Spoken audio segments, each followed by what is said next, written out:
Episode 1 बारिश की रात और वो। मुंबई की वो रात जब तेज आंधी और बारिश से खिड़कियों के खड़कने की आवाज पूरे कमरे में गूंज रही थी।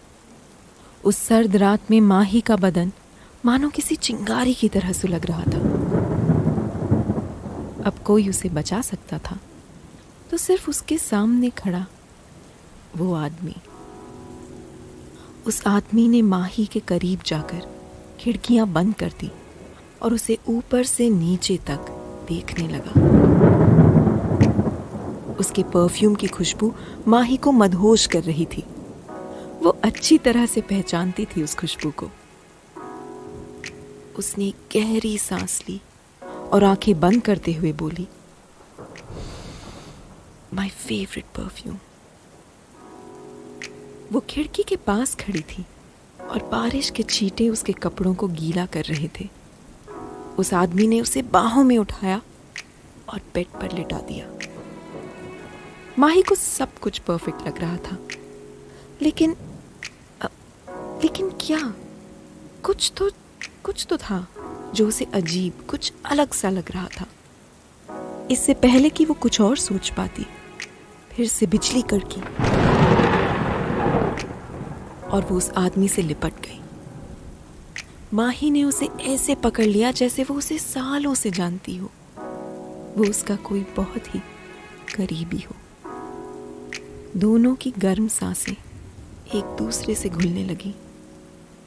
उस रात के अंधेरे में माही ने खुद को उस आदमी के सामने सरेंडर कर दिया था।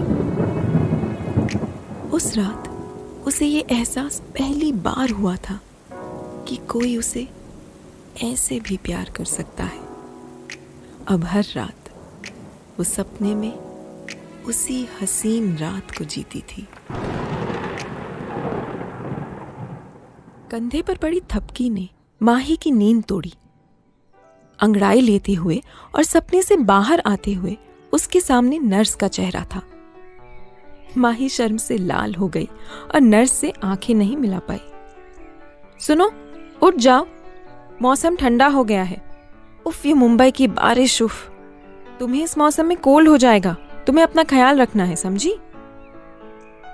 नर्स को परेशान देखकर माही अपने ख्यालों से बाहर आई और हल्की मुस्कान के साथ बोली, हाँ, इतनी फिक्र क्यों करती हो मेरी? नर्स ने बड़े प्यार से कहा, अरे क्यों ना करूं भला, ये ड्यूटी है मेरी। और वैसे भी इस शहर में रिश्ते आसानी से नहीं मिलते। नर्स के जाते ही माही ने अपने हाथों को बेड के बगल वाली खिड़की से बाहर निकाला। उस रात के बाद तो माही का बारिश के साथ एक खूबसूरत रिश्ता जुड़ गया था। मानो जैसे ये बारिश गवाह थी उस रात की। माही और युवराज के मिलन की वो रात। उस रात वो शराब के नशे में धुत थी और युवराज की बाहों में आकर उसका बदन पिघल गया था। उसके बाद जो हुआ था, उसकी याद ने बीते 8 महीनों में एक पल भी माही का साथ नहीं छोड़ा था। लेकिन उसे अब भी समझ नहीं आया था कि क्यों उस रात एक पल के लिए उसे क्या अजीब सा लगा था। तभी नर्स वापस आई और माही का सिर सहलाते हुए उसके हाथ में कुछ पेपर्स थमा दिए। माही, तुम अपनी प्रेगनेंसी रिपोर्ट ले जाना मत भूलना, नहीं तो डॉक्टर सतीश अगले हफ्ते तुम्हें फिर से बुला लेंगे। उसके चेहरे पर एक शर्म घुली मुस्कान छा गई। उसने रिपोर्ट्स ली और अपने पर्स की आगे वाली पॉकेट में संभाल कर रखते वक्त उसके हाथ हल्के से कांप रहे थे। वो ये सोचकर नर्वस थी कि वो युवराज को कैसे फेस करेगी। सिटी हॉस्पिटल के पास ही मरीन ड्राइव था। माही की ये फेवरेट प्लेस थी। जब भी उसके मन में कोई उलझन होती, वो इस जगह पर आ जाती। वो युवराज के बारे में सोचने लगी। युवराज ऑस्ट्रेलिया में पढ़ाई कर रहा था और उसके कोर्स का शेड्यूल इतना बिजी था कि उसे युवराज से खुलकर बात करने का मौका ही नहीं मिला। 1-2 बार उसने प्रेगनेंसी की बात बताने की कोशिश की तो कुछ ना कुछ बीच में आ ही जाता था। लेकिन आज युवराज 7 महीने बाद विदेश से लौट रहा था। इतने दिनों बाद युवराज से मिलने के बारे में सोचकर ही माही का दिल जोर से धड़क उठा। उसे युवराज से मिलने की एक्साइटमेंट भी थी और थोड़ा सा डर भी, क्योंकि कल जब उसने फाइनली युवराज को अपनी प्रेगनेंसी वाली बात बताई तो युवराज बिल्कुल चुप हो गया था। और इससे पहले कि वो कुछ और बोल पाती, कॉल डिस्कनेक्ट हो चुका था। माही के मन में कई तरह के सवाल दौड़ रहे थे। युवराज खुश तो होगा ना? वो कैसे रिएक्ट करेगा? वो मेरे बारे में क्या सोच रहा होगा? कहीं मैं कुछ ज्यादा तो नहीं सोच रही?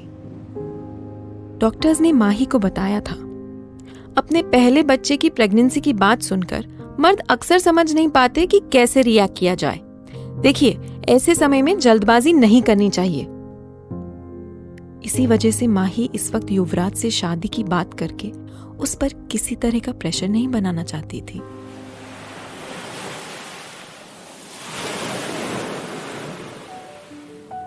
सामने समंदर पर का आसमान साफ हो चला था और उमस बढ़ गई थी। वो अब वहां से उठकर जाने लगी। उसने हल्के नीले रंग का सलवार कमीज पहना हुआ था, जिससे उसका 7 मंथ्स का बेबी बम्प साफ दिख रहा था। माही ने खुद को संभालते हुए एक टैक्सी को रोकने के लिए हाथ आगे किया ही था कि तभी एक लाल रंग की हुंडई कार तेज रफ्तार से उसकी तरफ बढ़ी। डर से कांपते हुए उसने जल्दी से अपने कदम पीछे हटाए। ब्रेक की तेज आवाज जैसे उसके कानों को चीर गई और वो कार उसकी कमीज को छूते हुए रुकी। डर के मारे उसे ऐसा लगा जैसे उसकी धड़कन रुक गई हो। उसे चक्कर आ रहे थे और वो सीधी खड़ी भी नहीं हो पा रही थी।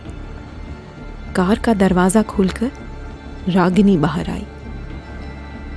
रागिनी की टॉप टाइट फिट थी, जिसमें उसका फिगर साफ नजर आ रहा था। तुम्हारा दिमाग तो ठीक है रागिनी? माही के चेहरे पर गुस्सा साफ झलक रहा था। रागिनी ने उसे एक टेढ़ी स्माइल दी। ऊंची हील वाली सैंडल पर वो धीरे धीरे चलकर माही के सामने आई। उसने माही को ऊपर से नीचे तक घूरा और बोली, डर गई? तुम्हें क्या लगा मैं तुम पर गाड़ी चढ़ाकर तुम्हारे अंदर पल रहे नाजायज बच्चे को मार दूंगी? माही ने अपने पेट पर हाथ रखा और रागिनी को देखते हुए 2 कदम पीछे होकर गुस्से से बोली, रागिनी, अपनी हद में रहो। उसने हमेशा महसूस किया था कि रागिनी उसे पसंद नहीं करती थी, लेकिन वो उसके लिए ऐसी बातें कहेगी ये उसने सोचा भी नहीं था। रागिनी ने तैश में आकर कहा, मैं हद में रहूं? पहले खुद तो हद में रहना सीखो। नशे में किसी अनजान आदमी के साथ सोकर तुम इस बच्चे का बाप युवराज को बनाना चाहती हो। कुछ शर्म बाकी है तुम में? माही रागिनी की बातें सुनकर सन्न रह गई थी। ये तुम क्या बकवास कर रही हो? रागिनी एक बार फिर जोर से हंसी। क्या तुम्हें वाकई लगता है कि उस रात तुम युवराज के साथ सोई थी? तुम तो कहती थी कि तुम युवराज के रग रग से वाकिफ हो, फिर भी उसकी बॉडी, उसके टच को पहचान नहीं पाई। रागिनी की बातें सुनकर माही का चेहरा सफेद पड़ने लगा और उस कड़ी धूप में भी अब उसका शरीर बर्फ की तरह ठंडा हो गया। हाँ, वो आदमी उस रात। उसकी बॉडी युवराज से बिल्कुल अलग थी। आज रागिनी की बातें सुनकर उसे महसूस हुआ कि जिस शख्स के साथ उसने वो रात गुजारी थी, उसकी कोई भी बात युवराज जैसी नहीं थी। अब उसे समझ में आया कि उस रात उसे क्या अजीब लग रहा था।